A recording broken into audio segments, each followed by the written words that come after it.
자, 지난 시간에 배웠던 우리 지금 대손 상각비, 그다음에 대손 충당금, 대손 충당금 환입 그 각각의 계정들에 대해서 얘네들이 지금 매출 채권을 받지 못하게 됨으로 인해서 우리가 지금 회계 처리를 해야 될 건 어떻게 회계를 처리를 해야 되고, 또 실제로 발생한 것이 아닌데 거래처로부터 돈을 못 받게 되는 대손이 발생할 걸 예상을 해가지고 충당금을 미리 설정해 놓은 다음에 실제로 돈을 못 받게 되는 상황이, 매출 채권을 회수 못하게 되는 상황이 벌어지면 대손 충당금을 사용하는 방법들, 이런 내용들을 갖다가 지금 한번 쭉 정리를 해서 보셨다는 얘기죠.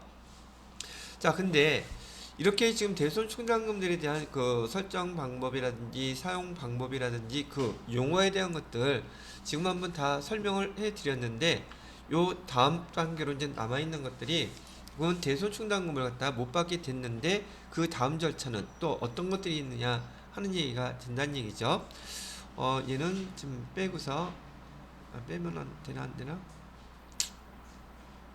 자, 봐요. 대손 충당금을 우리가 이제 못 받게 돼서 이를 갖다가 이렇게 처리를 했어요. 어떻게 처리했냐면, 만약에 2019년 8월 31일자로 얘 돈 못 받게 돼갖고 차변에 대손 상각비 예를 들어서 뭐 한 7만원 못 받게 됐고, 대변에 외상 매출금 7만원. 자, 지금 이렇게 회계 처리한 거 보니까 지금 2019년 8월 31일 현재 대손 충당금 잔액이 전혀 없었나 보구나 라고 알 수 있겠죠.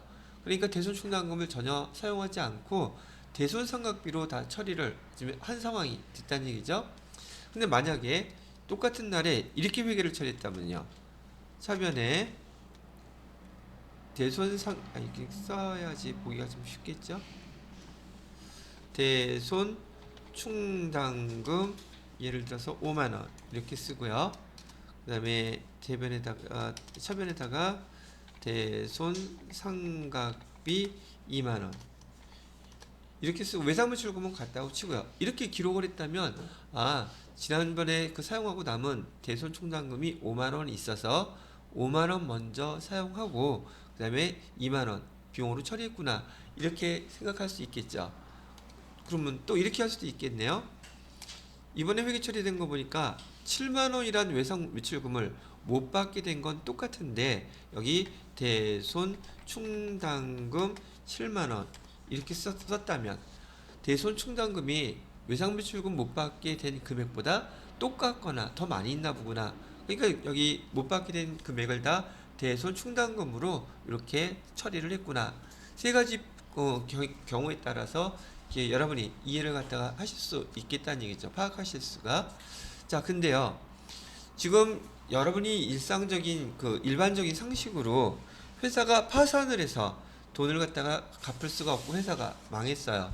근데 어떻게 됐든 간에 그 사장님이, 내가 비록 회사는 망했지만 난 돈 빚지고는 못 살아, 꼭 갚을 거야, 그런 사람 또 있을까요, 없을까요? 있을 수 있겠죠. 그래서 이 사장님이, 파산한 회사의 사장님이 이 7만원 갚으려고 작정을 하고서 2019년 12월 며칠로 할까요? 크리스마스 전날인 이브에 선물로, 나 외상 너한테 빚졌던 거 다 갚았어, 그리고 보통예금 통장으로 7만원을 돈을 보내준 거예요. 그럴 수 있잖아요. 그래서 그럴 때는 어떻게 해요?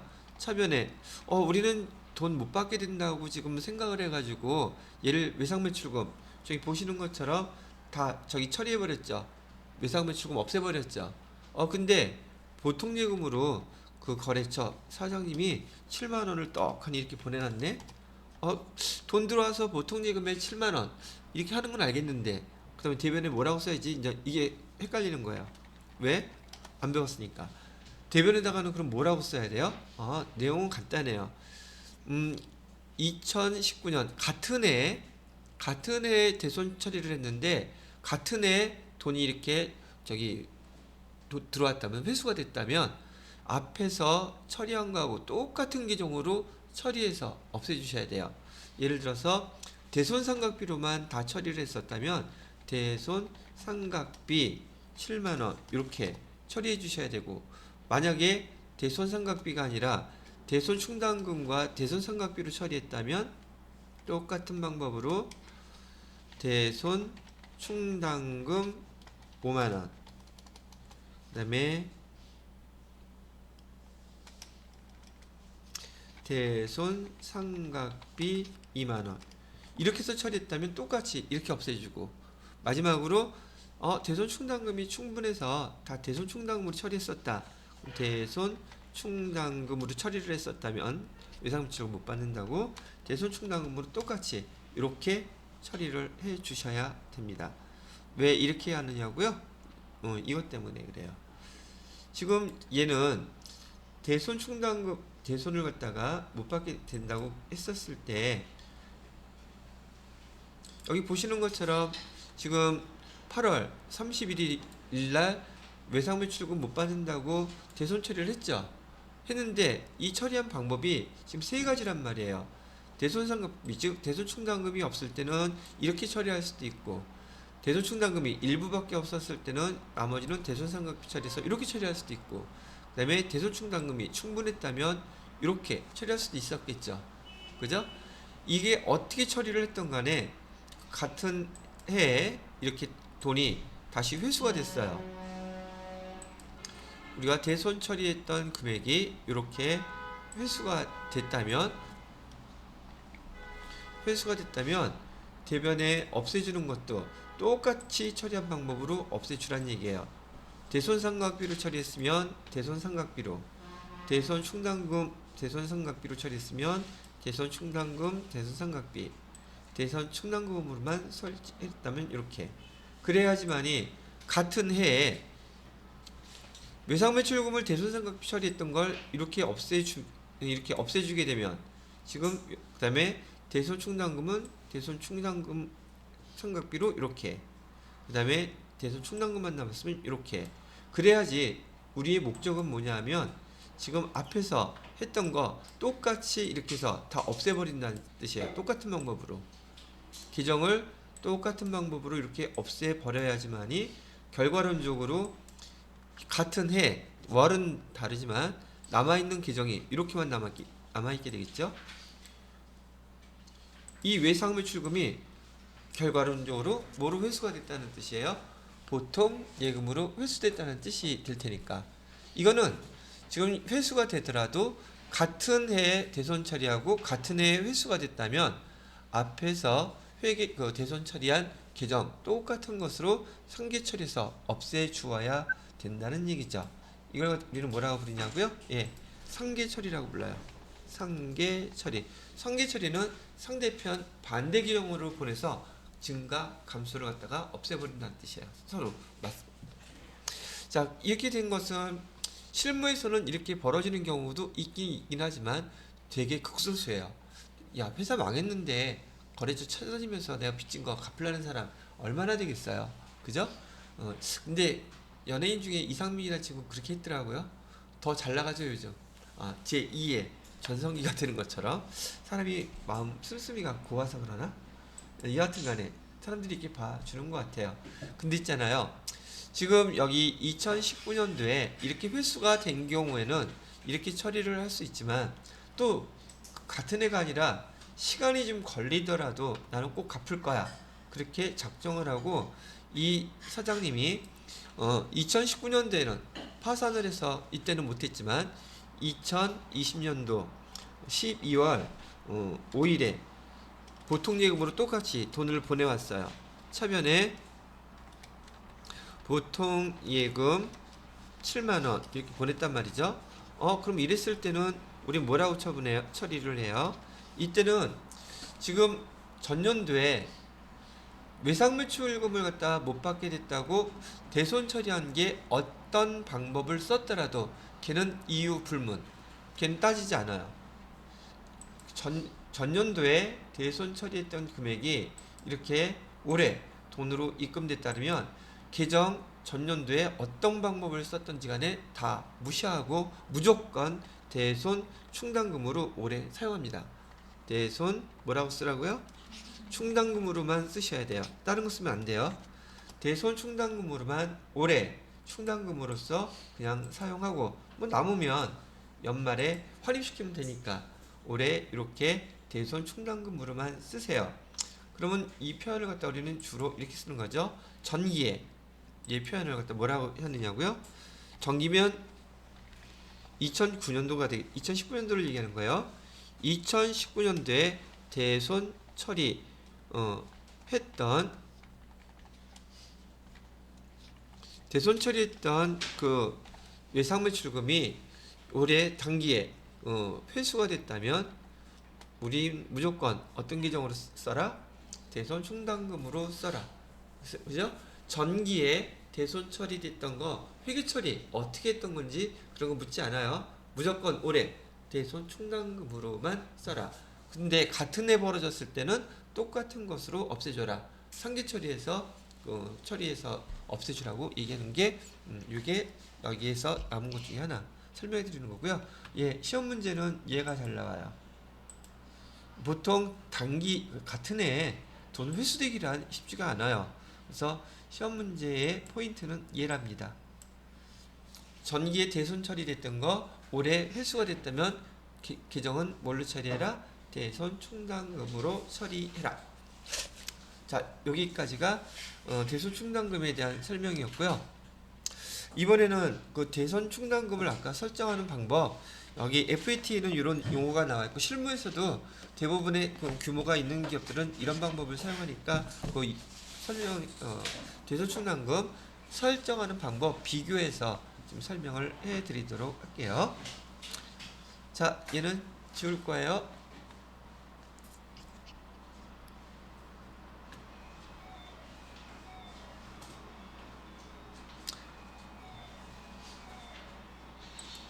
얘는 10분 쉬었다 갈게요.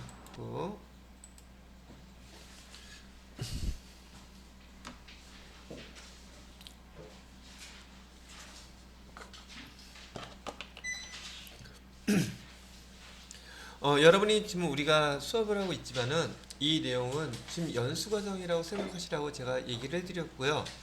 그 다음에 지금 그 각각의 여러분이 암기하고 계시는 계정 과목을 생각할 때 자격시험도 자격시험이지만 얘가 지금 회사에서 많이 벌어지는 일인지 아닌지 그걸 먼저 생각하셔야 돼요. 회사는 무엇을 하는 곳입니까? 회사는 장사하는 곳이에요. 장사하는 곳에선 두 가지가 제일 중요해요. 뭐가 중요할까? 일단 팔아야 되겠죠. 그러면 팔고 나면 돈 회수하는 거 되게 중요하죠. 일만 열심히 해서 팔기만 하고 돈을 회수 못하면 제가 지난번에 흑자부도라는 것도 날 수 있다고 했었죠. 그래서 매출 채권 관리하는 게 어느 회사가 됐든 간에 가장 중요한 겁니다.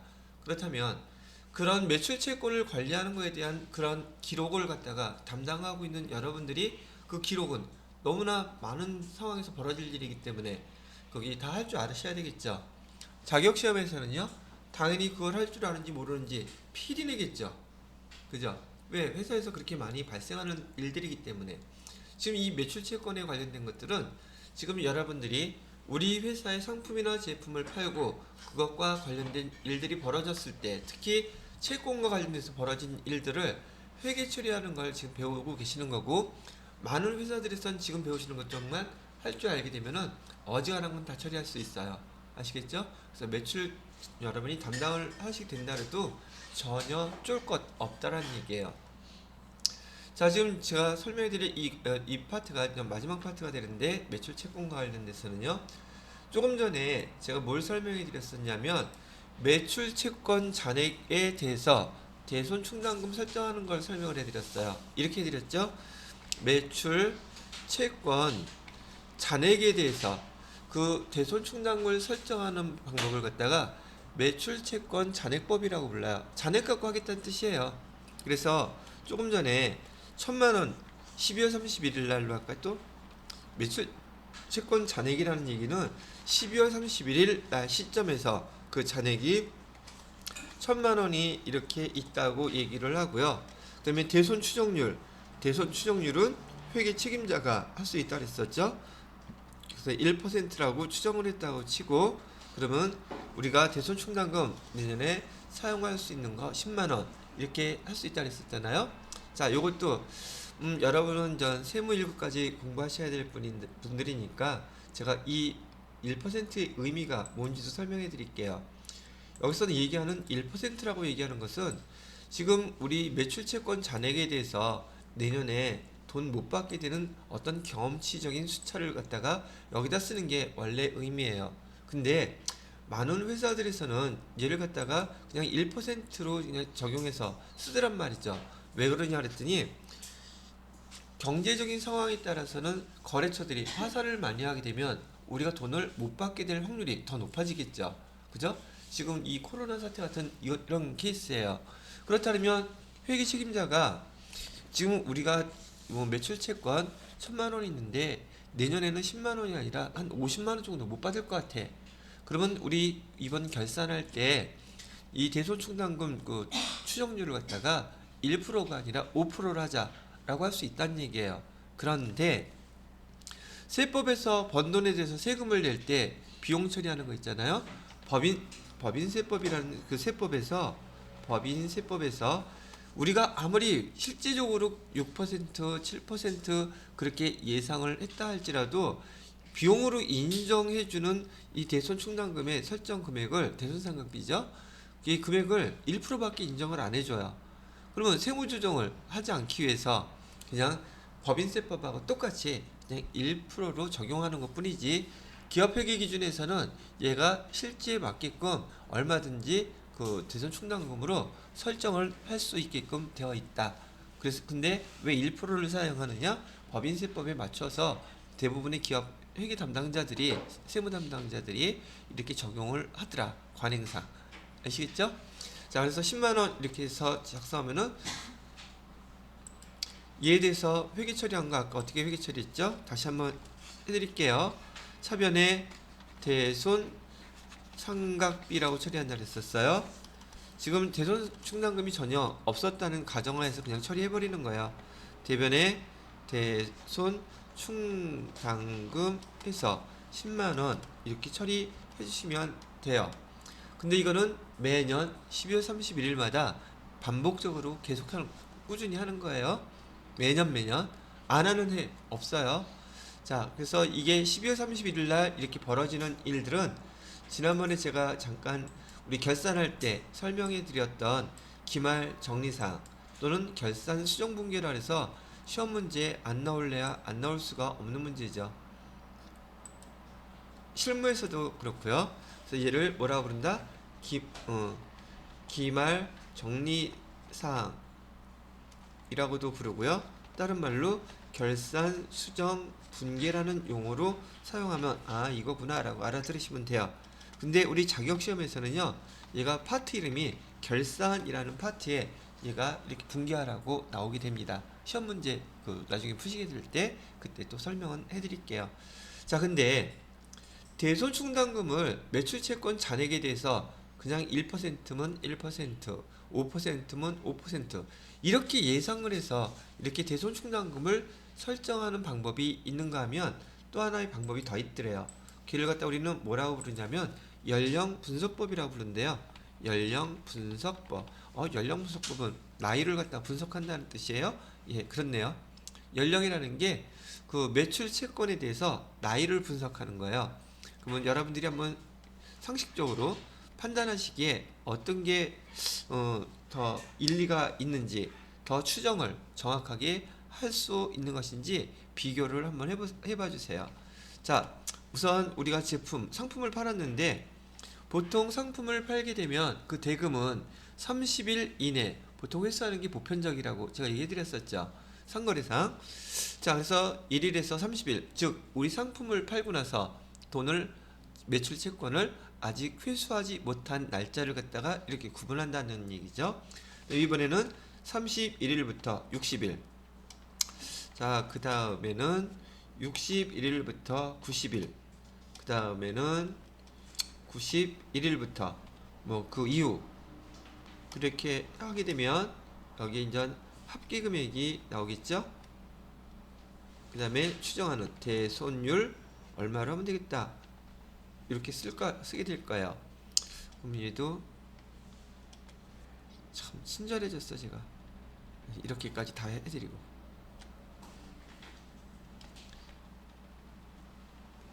예전에는 그냥 칠판에다가 다 썼는데 이게 동영상으로 나오면 여러분들이 보시기에 많이 수월하시다고 이것도 얘기를 해주시니까 제가 신경을 안 쓸 수가 없어. 왜? 여러분들한테 이게 도움이 많이 되니까 실제로. 근데 저는 엉덩이에서 거시기 돼요.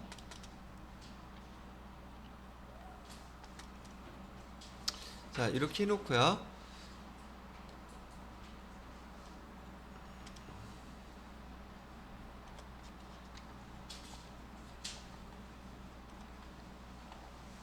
A사라고 할게요.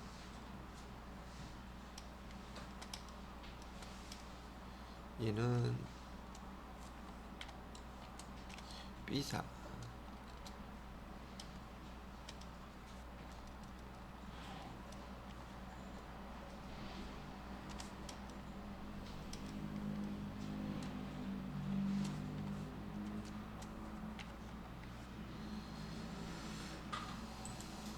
자, 이렇게 해놨습니다. 그래서 A사에서 지금 현재 간단하게만 이번 달에 매출 나간 게 50만 원이래요. 근데 지금 30일은 아직 넘지는 않았고요. 지금 못 받아들인 채권이 50만 원이라는 뜻이에요. 나머지 것은 없고요. 그러면 여기 합계 금액도 50만 원이 되겠죠? 자, 두 번째 B사. B사인 경우는 지금 돈 못 받은 지가 여기에 30만 원 이렇게 못 받았대요. 뭐 나머지 것은 없다고 치고요.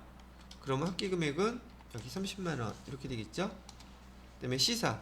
C사 같은 경우는 여기에 20만 원 이렇게 있다고 쳐요. 그러면 여기 또 합계 금액 하게 되면 20만 원 이렇게 되겠죠. 자, 보세요. 지금 여기는 우리가 지금 연령 분석법이라는 게 우리가 매출 채권을 갖다가 못 받아들인 기간이 지금 어느 정도씩 되는지 그 거래처별로 얘를 갖다 이렇게 분리해서 계속 맞춰놨다는 뜻이에요.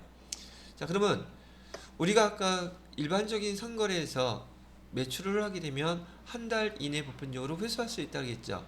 그러면 A사 같은 경우에는 지금 여기 50만 원을 갖다가 못 받았는데 시간적인 일수가 30일 이내라는 뜻이죠. 그러면 얘는 대손될 못 받을 확률이 클까 작을까? 아직은 거의 모르지만 거의 없다고 봐야 되겠죠. 그래서 얘를 추정하는 거예요. 그러면 대손율은 얘는 0%, 얘 거의 다 받아들일 수 있다고 보겠다. 이렇게 할 수도 있고, 그래도 사람 일이란 몰라. 1% 정도는 못 받을 수도 있을 것 같아. 그럼 50만 원에 1%면 얼마가 되겠어요? 5천 원 되겠죠? 5천 원 이렇게 적어 놓는 거예요. 자, 이번에는 B사. 지금 원래 한 달 이내에 줘야 되는 업체인데 지금 얘 벌써 한 달 넘었어요. 그리고 60일, 두 달은 아직 안 됐네. 그러면 A사보다는 얘가 조금 더 부도날 확률, 못 받을 확률이 좀 더 높아지죠. 그래서 얘는 한 3%는 해야 되겠다. 이 추정도 누가 한다? 회계 책임자가 하는 거예요. 그래서 얘는 못 받을 확률이 좀 높아졌으니까 한 3%는 돼야 될 수 있겠다. 그래서 3%. 그러면 금액은 9,000원 되겠죠? 9,000원 정도. 자, 그 다음에 C사. C사 같은 경우는 얘는 지금 30일 이내에 줘야 되는데 벌써 두 달 지났어요. 그럼 얘는 좀 불안하죠? 위태위태해. 그래서 얘는 금액을 갖다가 좀 더 높이자. 얘는 한 7% 정도 할까? 5%로 하자. 얘는 못 받을 확률이 5% 정도 되는 것 같아. 그럼 이 옷이 만원 되겠죠? 자, 그러면 지금 우리가 각각의 그 거래처들로부터 연령 분석법, 이거 에이징 메서드, 에이징 애널리시스라고 부르는 건데, 이렇게 분석해 가지고 요 금액들, 뭐 업체들이 되게 많아요 사실. 근데 30일 이내인 업체들도 많고요. 그다음에 60일, 90일 업체들이 무지하게 많은데 뒤로 갈수록 돈을 안 주는 업체들은 점점 줄어들어요. 대부분 다 한 달에 주니까. 근데 제가 다녔던 회사에서 또 제가 담당했던 데는 다 이렇게 했어요. 즉 얘는 대기업에서 많이 하는 그 처리 방법이에요. 그리고 매출 채권을 관리하기 위해서 얘가 훨씬 더 효과적이고 업체들을 갖다가 되게 잘 관리를 할 수 있게 된답니다. 이건 시험 문제로 볼 게 아니라 여러분들이 개인이 됐던 나중에 회사에서 매출 채권을 관리하게 됐던 이런 방법으로 관리를 하시게 되면 제가 업계에 있는 동안에 이런 매출 채권 분석해서 이런 리스크 매니지먼트 할 때 제가 영업부서라든지 그다음에 그 경영진 임원들한테 관리할 때 이런 방법들 가지고서 브리핑해주고 어떤 업체 한번 가보세요. 예를 들어서 그 회의할 때 말이에요. 영업부서의 부서장한테 이사한테 제가 회사를 딱 추려가지고 그 회사 직원들 보내가지고서 지금 저기 상태가 어떤지 한번 판단해보고 만약에 지금 상태가 아니다 싶으면 거기 남아있는 물건 우리 거 싹 다 빼라고 제가 이렇게 지시를 합니다. 제안이 아니라 지시예요. 그거는 왜? 우리는 뭐 하는 사람이니까 회사의 재산을 관리하는 사람이니까. 그럼 매출 채권이 이렇다 저렇다 얘기 나와도 그래도 안전적인 측면에서 띄는 것보다는 빨리 빼는 게 좋습니다. 등등. 못 받은 건 못 받는 거라 치더라도 있는 물건까지 다 그렇게 할 필요는 없잖아요. 그럼 그것도 장사를 하는 곳이어야 되는데 물건을 뺀다 그러면 장사할 수가 있겠어요 없겠어요? 그럼 둘 중에 하나겠죠. 물건을 되돌려 주던지 돈을 입금시키겠죠. 그런 걸로 재무 쪽에서 재무이사가 그런 걸 갖다 통제해 줘야지 돼요. 아니면 그 사람들은 영업파트에서는 거래하는 업체니까 물건을 갖다가 많이 갖다 줄수록 매출이 올라가는 거죠. 영업부 입장에서는 그게 좋을지는 모르지만 만약에 그 회사에 문제가 생긴다면 우리 재산 고스란히 날리는 셈이 될 수 있기 때문에 이 연령 분석법은 실무에서 상당히 파워풀한 분석법이에요. 상당히 중요하기도 하고요. 그러면 여기다가 밑에 이렇게 구분을 해놓게 되면은 여기도 합계 금액이 다 나오겠죠. 각각에 대해서 여기도 합계 금액 나올 것이고 여기도 합계 금액. 제가 회계 담당자는 위, 그러니까 아래, 오른쪽 합계 금액 반드시 내주어야 된다는 얘기 한 적 있었죠. 그죠? 이렇게 합계 금액이 일치해야지 돼요. 당연히 일치하게끔 엑셀로 만들어 놓으면 한 번만 만들어 놓으면 되겠죠? 그다음에 여기 30만 원, 그다음에 여기 20만 원. 여기는 제가 안 썼을 뿐이고, 그래서 총 우리가 지금 회수에 대한 매출 채권은 100만 원이 있었다. 근데 여기 나와 있는 거는 지금 우리가 얼마를 못 받게 될 것 같다고 예상을 하는 거냐? 24,000원을 못 받게 될 것 같다. 그럼 분기하는 것은 여기하고 똑같겠죠. 분기하는 방법은 여기 지금 잔액 나와 있는 금액이 24,000원 계산이 됐죠. 여기 24,000원 계산된 거 분기할 때는 이 금액으로 차변에 대손상각비 24,000원, 대변에 대손충당금 24,000원 이렇게 구분을 해서 하는 거랍니다. 이해되셨어요? 자, 그래서 지금 제가 여기 대손충당금을 설정하는 방법까지 교재 52페이지까지 설명을 해드렸는데요. 이 내용은 여러분들한테 상당히 중요한 파트인지라 오늘 아까 수업했던 단기 매매증권 복습을 했었죠. 51페이지에 매출채권 여기 51페이지 하고요.